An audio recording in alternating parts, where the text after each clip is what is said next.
I didn't know it then.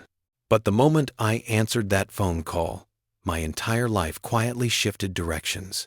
Not with an explosion, not with some dramatic movie scene, just a voice on the other end saying, "Hey, we need to talk." I remember exactly where I was. Sitting on the edge of my bed, shoes still on, half collapsed from another long day at a job I didn't love, but kept convincing myself was good enough.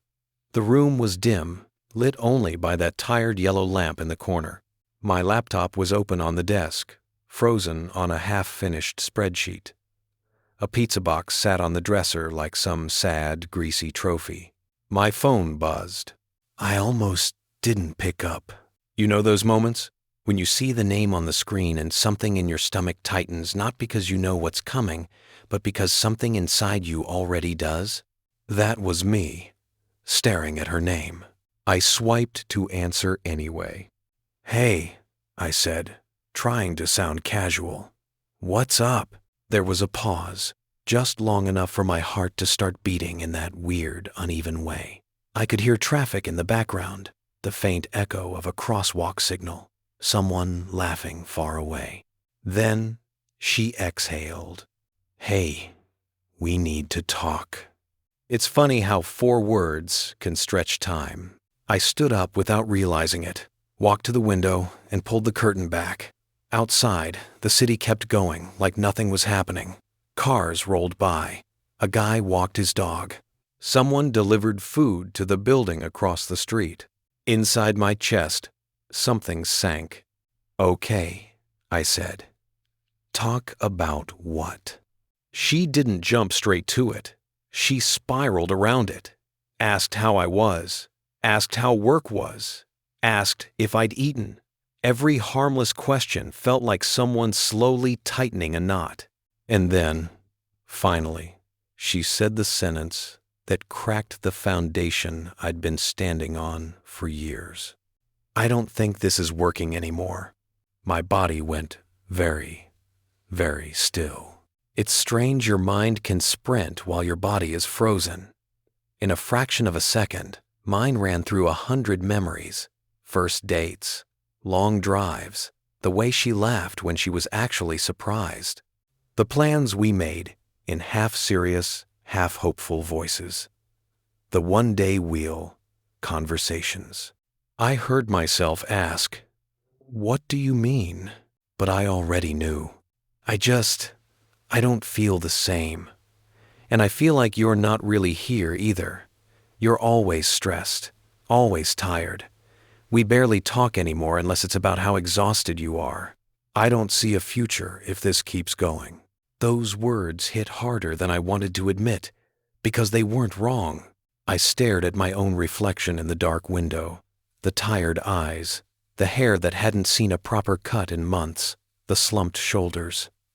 I looked like someone who'd lost something long before this call, someone who'd been drifting.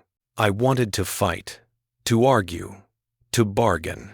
Instead, my voice came out small. "So, that's it?" There was another pause, and then the softest, "Yeah." No yelling, no dramatic ending, no thrown plates or slammed doors. Just a quiet demolition of the life I thought I was living. We talked in circles for a while about blame, about how it wasn't anyone's fault, about how she still cared, just not that way. All those phrases people use when they're trying to cushion the fall, even though the ground is just as hard. When the call finally ended, I didn't move. I just stood there, phone still in my hand, screen gone dark, my reflection staring back at me in the glass. The city kept moving. Someone laughed on the sidewalk. A car honked. Light from a passing bus slid across my wall and vanished. Inside my tiny apartment, everything was suddenly too quiet. That was the first crack. I wish I could say I handled it well. I didn't. The weeks after the breakup blurred together in a way that only happens when you're not really present for your own life. On paper, nothing else had changed. I still woke up to the same alarm at 7:10 a.m., still dragged myself through the same morning routine. Shower, coffee, scroll through notifications I didn't really care about, still squeezed into the same overcrowded train, earbuds in, trying not to think. But she wasn't there. Her name wasn't in my messages when I unlocked my phone. No good morning texts, no silly memes, no how's your day around lunchtime. The silence between notifications was louder than any argument we could have had. I started doing this thing, telling myself I was fine. I'm good, I'd say to my coworkers when they asked. Honestly, it was for the best. But my body knew I was lying. I'd stare at my computer screen at work, the little blinking cursor mocking me as I tried to focus on numbers that didn't mean anything anymore. I'd walk past places we used to go and feel my chest tighten without warning. I'd hear a song in a cafe and feel my throat close a little, like my body was trying to swallow a memory that wouldn't go down. And beneath all of that was something else. Something I didn't want to look at. It wasn't just about losing her. It was about realizing that somewhere along the way, I'd lost myself. One night, maybe 3 weeks after the breakup, I stayed late at the office. Not because I had to, because I didn't know what to do with myself if I went home. The office at night was a different world. The usual hum of chatter was gone. The overhead lights seemed harsher. The cleaning staff moved like ghosts between empty desks. My own reflection in the dark window looked like a stranger, someone who had stayed too long in a place that was never really his. I was halfway through an email I didn't care about when my boss walked by. He paused at my desk. "Hey," he said, "you're still here." I forced a smile.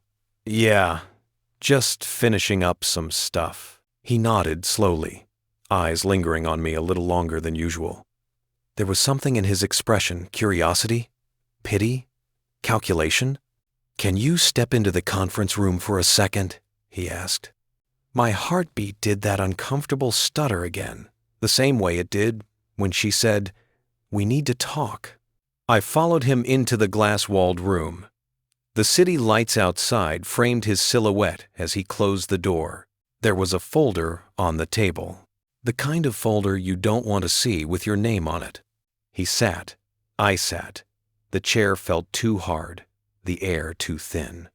"Listen," he started, and I knew it was bad. People only say listen like that when they're about to rearrange your life. "We're going through some restructuring." Restructuring. Such a clean word. No sharp edges. It almost sounds like organization, like improvement, like progress. But it's just a polite way of saying, we're about to take away the thing that pays your rent. "We've been looking at the numbers," he continued. "You know how things have been since last quarter. The company's had to make some tough decisions. Your position is one of the ones being dissolved." He used that word like he was talking about sugar in coffee, not my ability to pay for food. My ears started to ring. "I'm sorry," he said. "This isn't personal. It's just numbers, strategy, budget, market, shareholders. All the reasons companies use to make decisions that break actual human lives." I barely heard the rest. The severance package, the HR meeting, the "you've been a valuable part of the team," the "if you need a reference, let me know." I nodded in all the right places. I asked the expected questions. But inside, something else was happening. First, there was panic. Rent, bills, groceries. My brain started rearranging my bank balance like a puzzle, trying to stretch numbers that didn't want to stretch. Then there was a strange, terrifying thought that slipped in like a whisper. "You didn't even like this job." It was true. I'd been waking up dreading it for years, telling myself that this was what adults did, that stability mattered more than anything else. That one day, when I had enough, I'd finally do something I actually cared about. I just never expected one day to be forced on me like this. 2 breaks in less than a month. First my relationship, now my job. It felt like the universe had decided to sweep the table clean, whether I was ready or not. The night I packed up my desk, I remember how small my entire working life looked stuffed into a cardboard box. A half-dead plant, 2 mugs, one with a hairline crack I'd never noticed, a stack of notebooks filled with ideas no one ever cared to hear, a photo of me and her, arms around each other, smiling like people who had no idea how lost they'd become. I slipped the photo face down into the bottom of the box. As the elevator doors closed, my coworkers said the usual things. Keep in touch. You'll bounce back. Honestly, you're better than this place. I nodded, smiled, thanked them. The elevator hummed as it descended. My reflection in the metal doors looked pale and tired. Outside, the air was colder than it had any right to be. I stood on the sidewalk with my box, watching people rush past me, all of them heading somewhere, all of them with a purpose. I had nowhere to be. That was the first time it truly hit me. I'd lost my relationship. I'd lost my job. And under all of it, I realized I didn't actually know who I was without those things. The year that changed everything didn't feel like transformation at first. It felt like falling. Day after day, week after week, it was just more loss. I applied for jobs, dozens, then hundreds. I rewrote my resume so many times it stopped looking like a list of experiences and started to look like a confession. Here are all the things I spent years doing that never really made me feel alive. Some companies didn't respond at all. Some sent polite rejections. A few invited me to interviews where I sat in rooms with fluorescent lights and tried to convince strangers that I was passionate about whatever role they were offering, even though we both knew I was mostly passionate about not starving.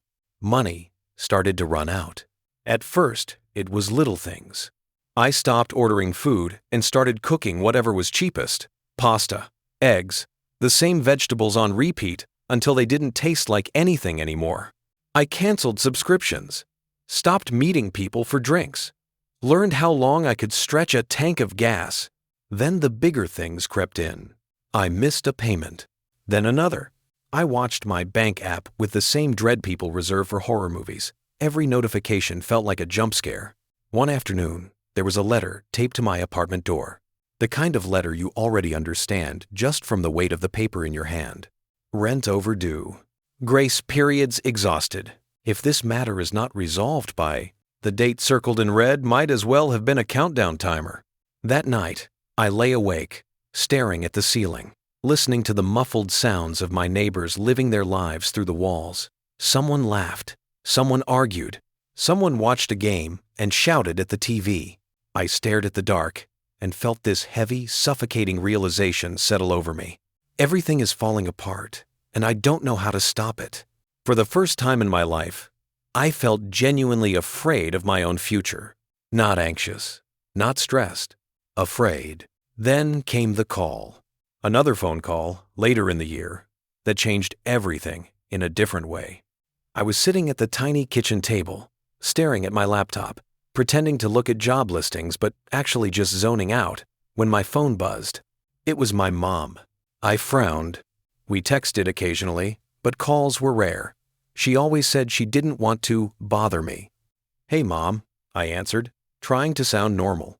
Her voice on the other end was shaky, too soft. "Hey, honey, are you busy?" That question, that tone, my stomach dropped. "No," I said, already standing up without realizing it. "What's wrong?" She inhaled sharply, like she was trying to steady herself. "It's your dad," she said. He collapsed this morning. They took him to the hospital." The world narrowed to that one sentence.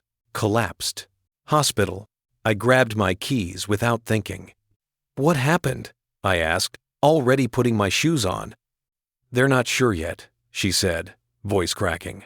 "They're running tests. They said his heart. Something with his heart." There was a noise in the background. Hospital sounds. Beeping machines. Muffled announcements. My apartment faded. The dishes in the sink, the clutter on the counter, the eviction letter on the fridge, all of it blurred as one thought flooded everything else. I might lose him. I'd been so wrapped up in my own life falling apart that I'd forgotten how fragile everyone else's lives were too. "I'm coming," I said. "Don't move. I'm on my way." "It's a long drive," she started. "You don't." "I'm coming," I repeated. The drive to my parents' town felt endless. The highway stretched out in front of me in a long, gray ribbon. The sky was overcast, the kind of dull, heavy gray that matches the inside of your chest when you're trying not to panic. Every worst-case scenario played in my mind. What if I'm too late? What if he doesn't wake up? What if the last conversation we had, that stupid, rushed call where I answered with, "Can this wait?" is the last thing he remembers? I gripped the steering wheel until my fingers hurt. At one point, I had to pull over because my hands were shaking too hard. I sat there on the side of the highway, car still running, watching other people's lives zoom past in streaks of color and metal, and I realized how small I really was in the grand scheme of everything. All my problems, the breakup, the job, the money, suddenly felt like pieces of a bigger picture I'd never bothered to look at. After a few minutes, I wiped my face, took a deep breath, and kept driving. When I walked into the hospital, everything smelled like antiseptic and fear. I found my mom in the waiting room. Her hands were wrapped around a paper cup of coffee she wasn't drinking. When she saw me, her face crumpled in relief and worry all at once. "Oh, thank God," she whispered, standing up to hug me. She felt smaller than I remembered, or maybe I was just seeing her clearly for the first time in a while. "How is he?" I asked. She shook her head. "They're still doing tests. They said it might have been a minor heart attack. They don't know for sure yet." Minor. The word didn't feel minor at all. We sat there together in that uncomfortable silence that only exists in hospital waiting rooms, that mix of exhaustion, anxiety, and this strange, unspoken solidarity with strangers who are also waiting for someone they love to be okay. At some point, a doctor came out and spoke to us. He used a lot of medical words I only half understood, but the main message was this: he's stable now, but this is a warning. He's going to need to make some serious changes. Diet, exercise, stress. Stress. As if you can just decide not to be stressed. We were allowed to see him. When I walked into his room, he looked smaller. There were wires attached to his chest, machines quietly recording the details of his existence in little green lines and beeps. He saw me and tried to smile. "Hey, kiddo," he rasped. Something lodged in my throat. "Hey," I said, pulling a chair closer. "You really know how to get attention, huh?" He chuckled weakly. "What can I say? I like to keep things interesting." We made jokes, because that's what we do in my family when things are scary. We hide panic in punchlines. But under the jokes, something else settled in. Mortality. His. Mine. Everyone's. At some point, when my mom stepped out to talk to a nurse, my dad lowered his voice. "Hey," he said, "how are you doing? Really?" I almost launched into the standard answer. "I'm fine. Don't worry about me. Just focus on getting better." But looking at him there, fragile and mortal in a way I'd never seen him before, something cracked open in me. I told him everything. The breakup, the job, the rent, the fear. Words spilled out of me like someone had turned a valve. I didn't dress them up, didn't make them sound better than they were. I just laid my mess on the hospital bed between us.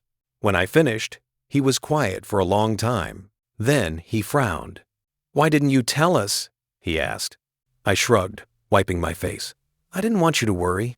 You guys have your own stuff. I'm supposed to be the one who's, I don't know, doing okay?" He sighed, then reached out, his hand trembling slightly as he grabbed mine. "Listen," he said softly.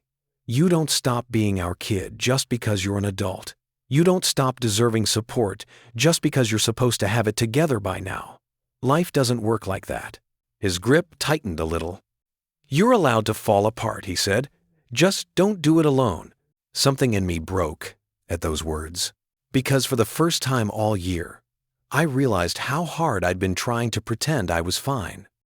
How much energy I'd wasted building this shaky facade of functioning, instead of admitting I was scared, lost, and completely unprepared for everything collapsing at once. I cried then, not the quiet, controlled tears I'd let slip in the shower or over my pillow. Real crying. The kind that leaves you blotchy and breathless, holding on to someone's hand like it's the only thing anchoring you to the world.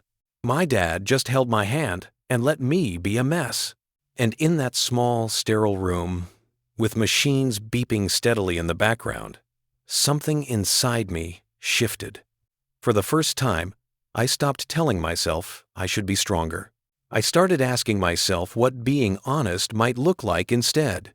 I ended up staying with my parents for a while after that, partly to help my mom, partly to keep an eye on my dad, partly because, if I'm honest, my life back in the city had crumbled far enough that there wasn't much to return to right away. We cleaned out the pantry, throwing away ancient cans and boxes. We stocked up on low-sodium, low-everything foods that made my dad grumble jokingly while he ate them. We went on slow walks. At first, he got tired after just one block. We'd stop at the corner, and he'd lean on the fence, pretending to look at the neighbor's garden while he caught his breath. "I hate this," he muttered once, frustrated. "I used to walk for hours." I looked at him.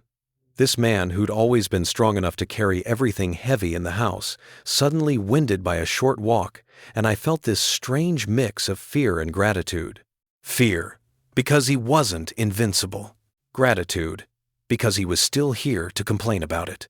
Our conversations changed during those weeks.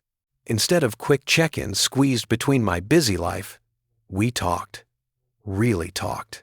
He told me stories I'd never heard before, about his own screw-ups, the time he almost lost everything because of one stupid financial decision, the job he walked away from even though everyone told him he was insane, the friends he drifted from and regretted losing.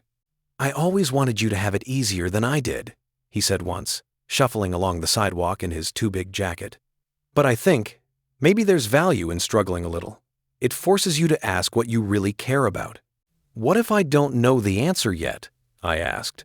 He smiled, a little tired, a little amused. That's the point of the struggle. Days turned into weeks.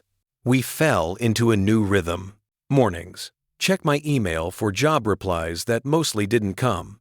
Help my mom with errands. Make sure my dad took his meds. Afternoons, walks, cooking, sorting old boxes in the garage that had been gathering dust for decades. One day, digging through a stack of old stuff, I found a box of my things from college. Old notebooks, sketches, drafts of stories I'd written and never finished, lists of ideas I'd once thought were brilliant. I sat on the cold garage floor, flipping through pages that smelled like paper and time, and something inside me stirred. It was like opening a time capsule from a version of myself I'd abandoned. There were story ideas, podcast concepts, video scripts, plans for a channel where people shared real stories about the worst and best days of their lives. I'd written all of this once, and then I'd filed it away under silly, unrealistic, and maybe someday before burying it under years of safe choices. I held one particular page in my hand, a rough outline titled, "Lessons from the Worst Year of My Life." I'd written that before my life had ever truly fallen apart. Back then, my worst year had been a breakup that felt big at the time, a job I hated but still had a few disappointments. I almost laughed at the irony. Here I was, smack in the middle of a year that was objectively worse by every measurable standard, and yet, reading those old ideas, I felt something else. A spark. Tiny, inconvenient, persistent. What if you finally tried? A quiet voice inside me whispered. What if all of this, the breakup, the job loss, the fear, even your dad's health scare, is the story you were meant to tell, not the punishment you were meant to survive? I closed the notebook. The logical part of my brain jumped in immediately. Be serious. You need money. You need stability. You don't have time to run after some creative fantasy while your life is in pieces. But another part of me, the tired, worn-out part that had followed all the rules and still ended up broke and broken, was done listening to logic alone. Because if playing safe had led me here, what exactly was I protecting myself from? One night, after my parents had gone to bed, I sat at the old kitchen table with my laptop. The same laptop I'd used for spreadsheets and reports. Now it was a blank document, cursor blinking at the top of an empty page. I stared at it for a long time. Then I wrote the first sentence. I didn't know it then, but the moment I answered that phone call, my entire life quietly shifted directions. The words poured out of me. The breakup, the job loss, the fear, the hospital, the eviction, the nights staring at the ceiling wondering if any of this meant anything. I wrote like I was trying to open a window in a room that had been sealed for years. Hours went by. At some point, the sky outside turned from black to deep blue. Birds started making those early morning sounds. The house creaked in that way it does right before sunrise. When I finally stopped, my eyes burned. My back ached, but my chest felt lighter. Like I'd been carrying this story around inside me, heavy and shapeless, and now it finally had somewhere to go. I didn't know what I was going to do with it yet.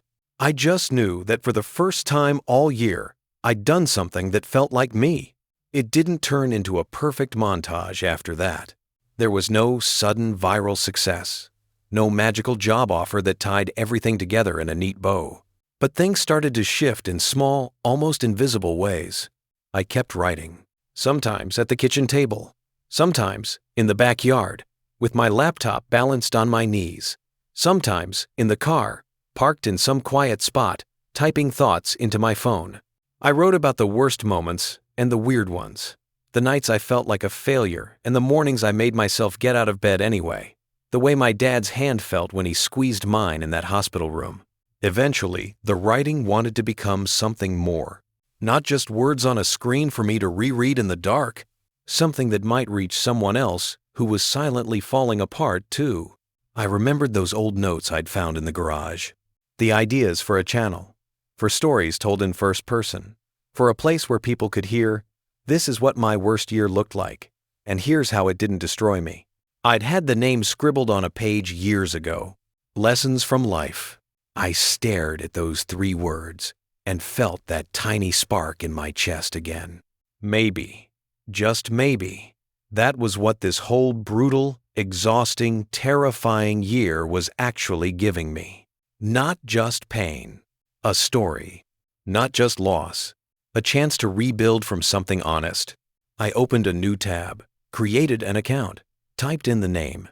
It felt small and huge at the same time. I didn't know if anyone would watch. I didn't know if I'd ever make a cent. I didn't know if this was just another desperate attempt to turn my mess into meaning. But I knew this. For the first time in a very long time, I wasn't pretending. I wasn't trying to live the life I thought I should be living. I was standing right in the middle of the life I actually had broken, uncertain, stripped of all the labels I used to hide behind, and quietly saying, this is me, and this is where I start. The year that changed everything didn't stop throwing punches after that. There were still setbacks, videos that got almost no views, messages from bank accounts that made my stomach twist, nights when I nearly deleted everything and went back to applying for jobs I didn't want. But something fundamental had shifted. Every time I sat down to tell more of the story, I could feel myself rebuilding. Not from the outside, in with titles, salaries, or other people's approval. From the inside out. When you narrate your own worst moments, something strange happens. They stop being just wounds. They become evidence. Evidence that you survived. Evidence that you felt deeply. Evidence that you were awake for your own life, even when it hurt like hell. Slowly, the year that had started with 4 quiet words on a phone call, "We need to talk," turned into something else. A bridge from who I'd been, drifting through a life I didn't choose, to who I was becoming, one honest sentence at a time. I thought that year was trying to break me. But looking back, I can see it more clearly. It was building me, not in big cinematic moments, in the small, brutal, beautiful ones. In the nights I cried and still got up the next morning. In the fear that didn't stop me from driving to that hospital. In the shame that dissolved slowly when I finally said, "I'm not okay," and let someone hold my hand through it. I didn't know it then, but that was the year everything that didn't belong to me fell away. And what was left was real.